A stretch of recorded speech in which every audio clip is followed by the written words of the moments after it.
కొరకు, ఈ దేశ ప్రజల కొరకు.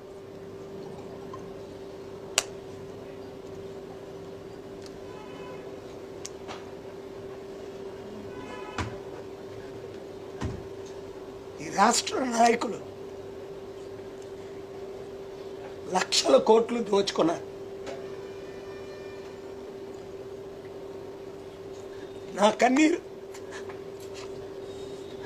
దేవుడు చూస్తున్నాడు.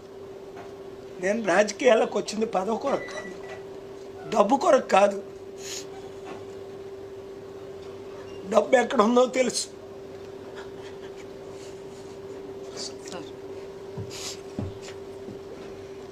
తినడానికి తిండి లేక, కట్టుకోవడానికి బట్ట లేక, చదివించడానికి పిల్లల్ని చదివించలేక,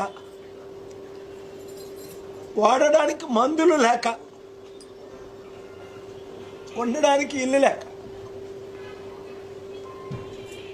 యునైటెడ్ నేషన్స్లో మానవ హక్కుల్లో ఈ 5 కనీస హక్కులు. ప్రతి వారికి తిండి ఉండాలి, ప్రతి వారికి బట్ట ఉండాలి, ప్రతి వారికి ఇల్లు ఉండాలి, ప్రతి బిడ్డకి చదువు ఉండాలి, ప్రతి బిడ్డకి, ప్రతి కుటుంబానికి వైద్యం ఉండాలి.